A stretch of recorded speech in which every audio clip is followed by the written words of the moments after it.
धतूरे का बहुत अच्छा क्रम है महाराज। वो केवल शिवरात्रि के दिन करने का होता है। कहते हैं जिसका व्यापार ना चले, व्यवसाय ना चल रहा हो, बहुत ज्यादा कष्ट में जीवन निकल रहा हो और बहुत ही ज्यादा तकलीफ हो रही हो, तो धतूरे को हल्दी में डुबोकर शंकर भगवान को शिवरात्रि के दिन रात को 12 बजे समर्पित करें। उस धतूरे को वापस उठा लाएं 5-10 मिनट के बाद, श्री शिवाय नमस्तुभ्यम बोलकर लाल कपड़े में उसको बांधकर व्यापार वाली जगह में कहीं पर भी उसको बांध दिया जाए। व्यापार पीछे नहीं हटता, व्यापार अग्रण्य भाव में बढ़ता चले जाता है। महाराज उस धतूरे को केवल परंतु शिवरात्रि के दिन रात को 12 बजे ही किया जाए, हल्दी में डुबोना पड़ता है।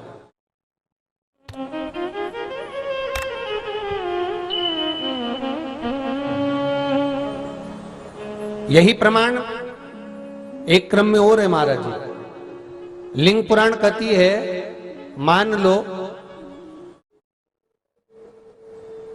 किसी व्यक्ति को कोई एक भारी बीमारी हो गई, बड़ा रोग हो गया और वो रोग डॉक्टर कह रहा है कि ये ठीक नहीं होना है, बहुत तकलीफ उसमें है और कष्ट ही कष्ट है, वो ठीक नहीं हो रहा, दवाइयां लग रही है, गोलियां खा रहे हैं। तो महाराज उसका भी वर्णन है।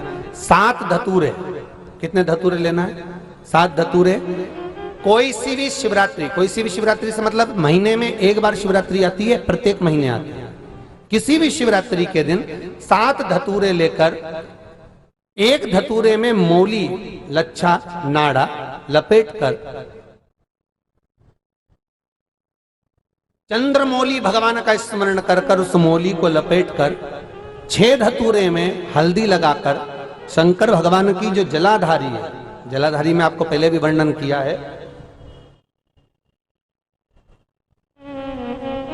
शंकर भगवान का ये शिवलिंग है, ये जलाधारी है, ये भगवान का जल निकलने का स्त्रोत, चरणारविंद का भाव। शिवलिंग जहां रखा हुआ है ये पार्वती जी का हस्त कमल है, जो ये गोल भाग है ये पार्वती का हस्त कमल है, जहां शिवलिंग रखा है। जहां से जल नीचे गिरता है उसके सीधे भाग में श्री गणेश जी महाराज का स्थान है, उसके उल्टे भाग में श्री कार्तिकेय जी का स्थान है। जलाधारी के सामने एक मोटी सी लाइन होती है, कहीं सांप बना होता है, कहीं स्थान बना होता है। जो मोटी सी लाइन है ये शंकर भगवान की सबसे छोटी लड़की अशोक सुंदरी का स्थान है। जलाधारी के ऊपर जो 3 टेकी लगी है ये भृगु ऋषि का, भृंगी गण का स्थान है।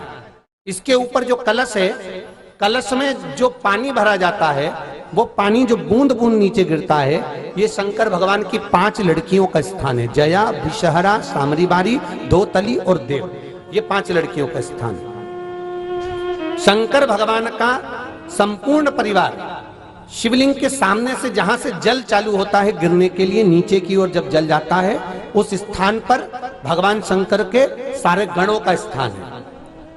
फिर जब जल बहकर सामने की ओर जाता है, जितनी दूर तक जल जाता है उतनी दूर तक भगवान शंकर के उस जल भाग को ग्रहण करने के लिए 33 कोटि देवताओं का स्थान है।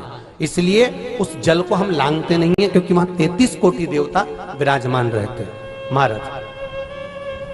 तो जो बीमारी डॉक्टर ने बता दी और बहुत बड़ा रोग हो गया और शरीर में कष्ट है, ठीक नहीं हो रहा, चाहे लीवर से जुड़ा हो, चाहे किडनी से जुड़ा हो, चाहे कैंसर से जुड़ा हो, और मान लो शरीर में कहीं गांठ भी हो गई है और वो मिटी नहीं रही हो, तो महाराज निवेदन है 7 धतूरे, एक धतूरे पर मौली लपेटकर वो शंकर जी के शिवलिंग के ऊपर चढ़ाना। 6 धतूरे, उसमें से एक धतूरा भगवान श्री गणेश जी का स्थान, दूसरा धतूरा श्री कार्तिकेय जी का स्थान, तीसरा धतूरा अशोक सुंदरी का स्थान। महाराज शंकर भगवान की जगदम्बा जी के हस्त कमल के ऊपर एक धतूरा, एक धतूरा जहां से जल नीचे की ओर बहकर जा रहा हो, पानी जिस जगह से नीचे गिर रहा हो बिल्कुल वहीं पर एक धतूरा चढ़ा देना है। उस धतूरे को चढ़ाने के बाद वो धतूरा वापस लेकर आना है, अवधूतेश्वर महादेव का नाम लेकर या चंपेश्वर महादेव का नाम लेकर उस धतूरे को, जो बीमार व्यक्ति है उसका स्पर्श कराकर बेलपत्री के पेड़ के नीचे पटकवा देना है महाराज। धीरे धीरे रोग में आराम मिलना प्रारंभ हो जाता है, औषधियां धीरे धीरे समाप्त हो जाती हैं और व्यक्ति स्वस्थ हो जाता है। ये केवल शिवरात्रि के दिन ही होता। 12 महीने शिवरात्रि आती है, आप किसी भी शिवरात्रि को कर सकते हो, किसी भी शिवरात्रि।